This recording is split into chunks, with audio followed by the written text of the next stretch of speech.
Alright, so we're out here. I had to get some video, but I didn't do a whole lot of video because I was with my son. Say hi, Pete. I was with my son, so I couldn't be manning cameras and stuff while he is in here. But we brought the Revuelto out to get grades plus game. So basically talking to the students and everything, Columbus Division of Police. Talking to the kids about their future, about career paths, things of that nature. Shout out to the Toy Barn, shout out to Reg. Reg brought his car out.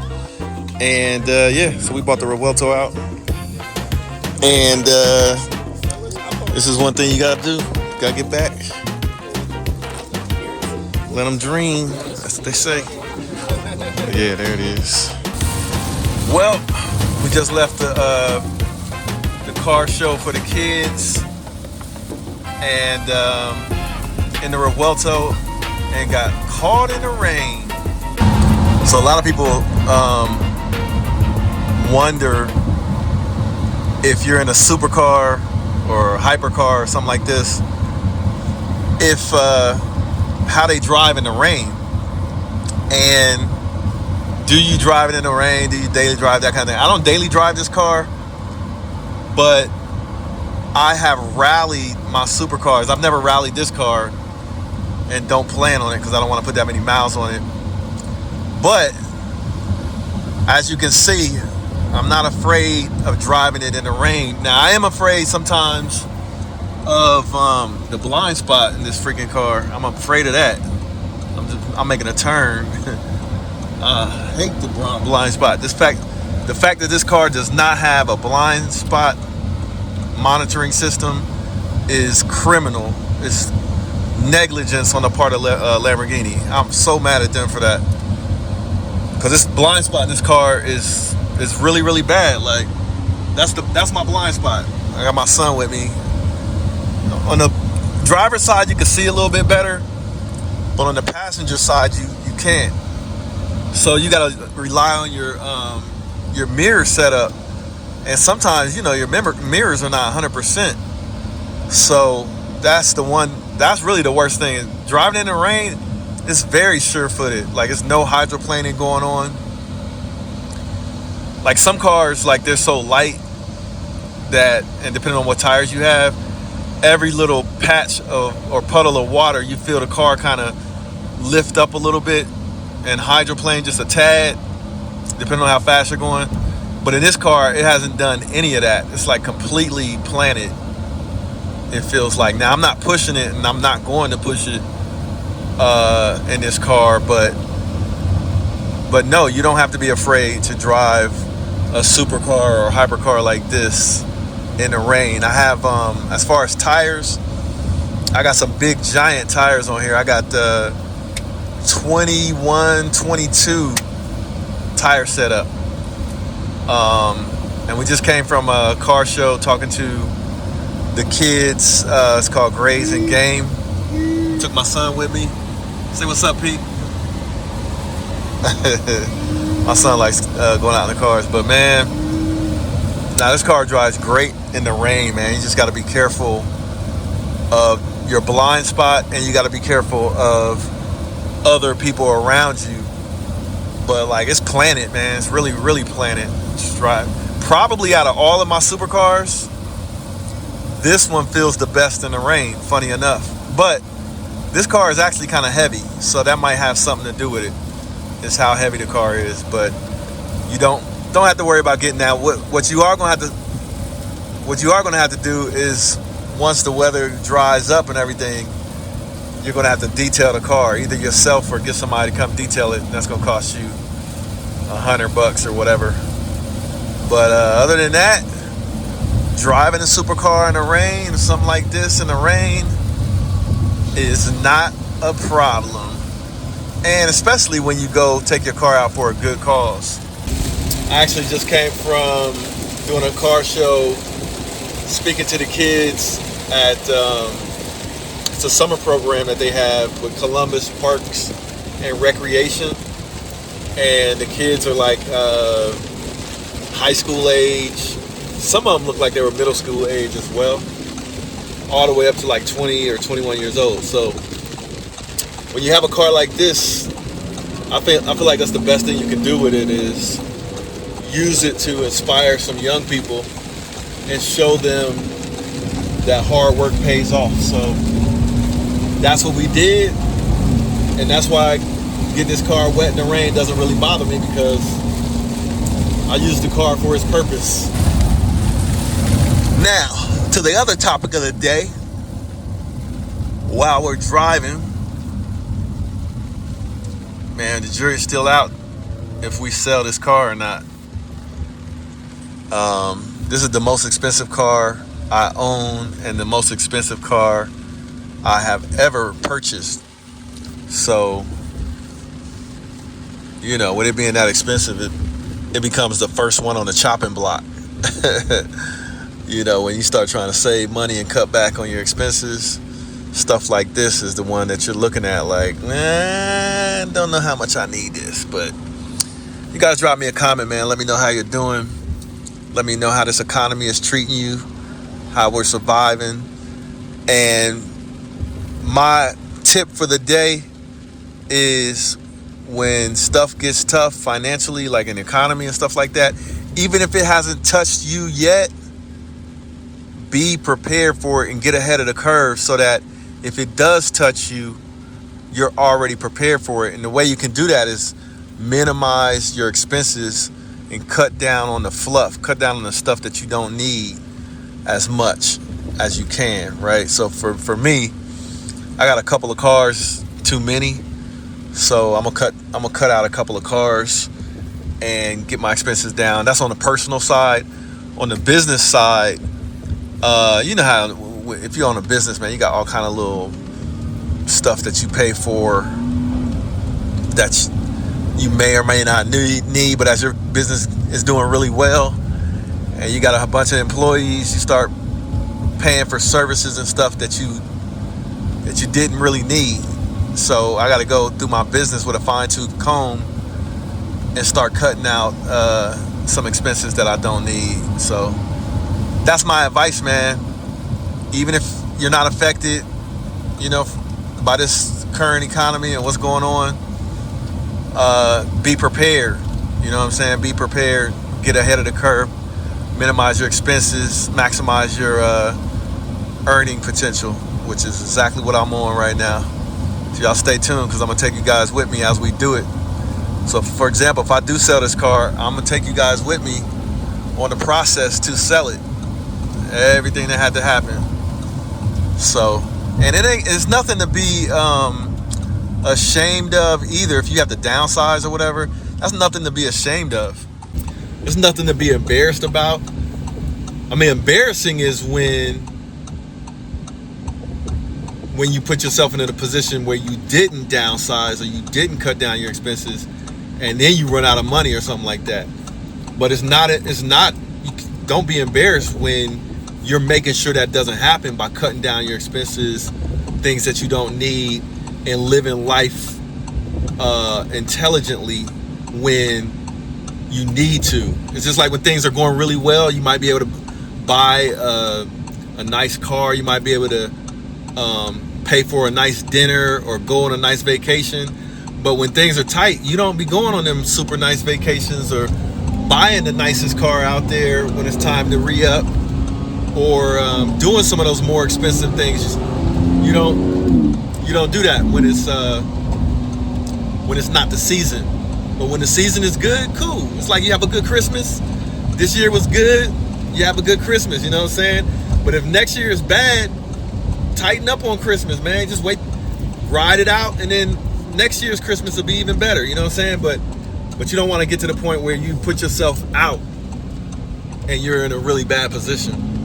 So yeah, that's the second part of my message, is do not be ashamed if you need to downsize or cut some things out or spend less money. Like, one of the things that I do a lot, and people that know me and that are watching this video will tell you, almost every time I would go out to eat with friends and family, 90% of the time I offer to pay for everybody. Even if the bill is $300 or $500 or whatever, I just offer to pay. And the reason why I do that is not to flex or not to show off. it's because I look around and I say to myself, I've been blessed, so I want to be a blessing to others. And I feel like when you give,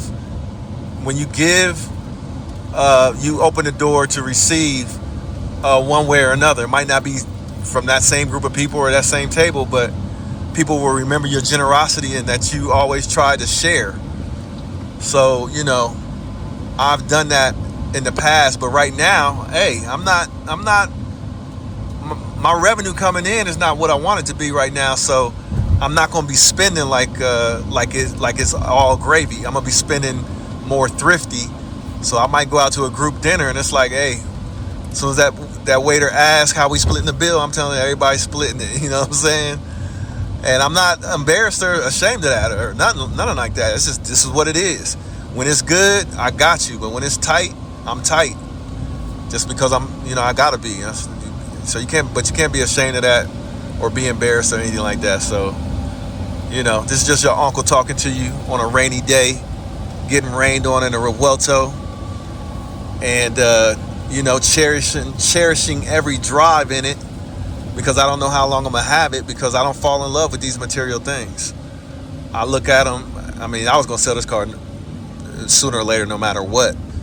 But hey, I didn't like how my revenue looked in July, so I'm trying to clean some things up, so everything is up for discussion.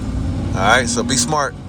Oh yeah, I almost forgot the big question and the reason why. I almost forgot, man. I can't believe I almost forgot this.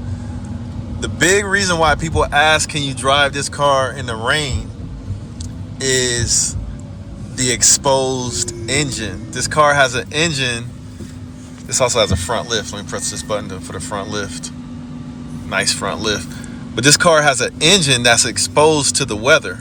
So let's take a look and see what happened with my exposed engine when it started raining. So let's go outside and look. All right, let's check out the exposed engine. Right here.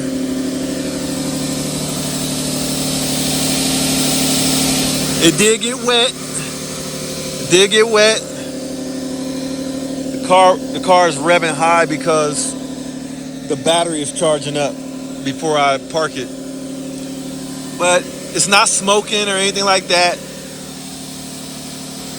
It's absolutely fine. So you can drive a Revuelto in the rain. It's not a problem. Shout out to my son for going to get the mail for me. Thanks, bro. Thanks, my man. Thanks, son. But yeah, there it is. Just got a little wet. It's still clean. Very clean. Thanks, bro. Thanks, son. Appreciate that. It's still clean, though. Very clean. There's like no dirt. It's just wet. So by the time this thing dries off in the garage, it might have some water spots. But you can't be worried about getting caught in the rain. Like, if you drive your car, that can happen. I'm not gonna like run home because it started raining, or I'm worried about my engine getting wet.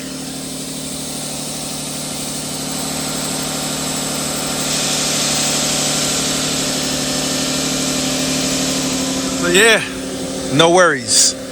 You can make it happen. All right, so we're gonna go outside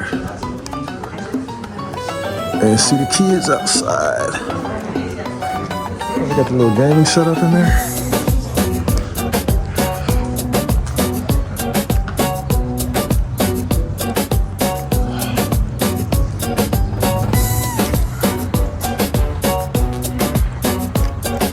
Reg came out, brought the Huracan out, brought the GTR out, bought the Z08 out, C8, and we got the Huracan out.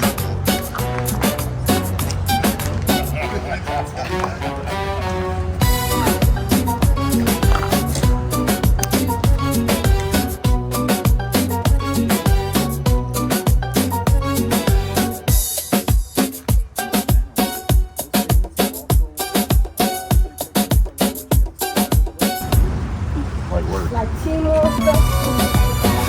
Timo.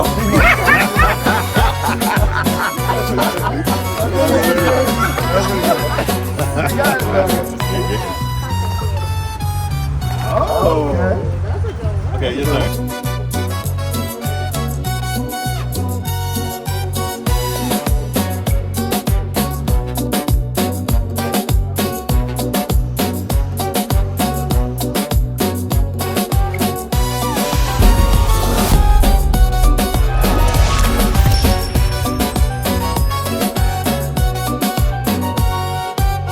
So you're thinking about joining my channel, or maybe if you haven't thought about joining my channel, maybe you should, because channel members on my channel get access to exclusive content with exclusive cars like this here Lamborghini Revuelto, like this here Ferrari F8, like this here behind me Lamborghini Huracan Technica, or even the Porsche almost said a new car that I have on the channel that you guys don't know about.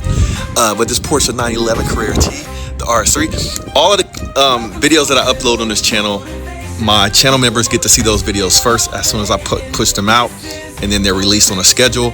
I already have about 10 videos lined up that only my channel members have access to. If you're considering joining my channel, now's a good time. I definitely will shout you guys out. I'll answer your questions in my live stream with priority. Yeah, so hey, join my channel subscription through YouTube and get access to exclusive content just for you, and early access to content that I release on the channel, sometimes as early as 2 or 3 weeks in advance.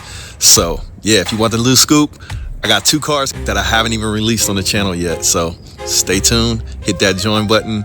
Hey, and join the exclusive section of our membership on the channel here on YouTube. Peace. Here with another video on how to turn $7,000 into over $100,000 in one single real estate investment transaction. You'll learn not only how to do flips, but also you'll learn the benefits of buying and holding and owning real estate for the long haul as rental properties. So what do you do when you're interested in investing or spending money on something, or spending time, energy, and money on something? You study. You know what? I can buy these houses for cheap prices and then rent them out, make a profit on them, and then it'll just be another business. So if you don't already own a home or own a house, you should buy a house that is a good house that will turn into a good investment. Yo, what's up? It's your boy Will Motivation, and today we're talking about my advice on the #1 way for you to get started investing in real estate. It's the one and only Floyd Money Mayweather. I'm here to tell you guys to go to Will Motivation. The exotic cars is crazy. I've been watching this show for a little while now, and it's growing. But we need everybody else to subscribe to Will Motivation and support Will. I'm supporting him. You do the same. Welcome to Will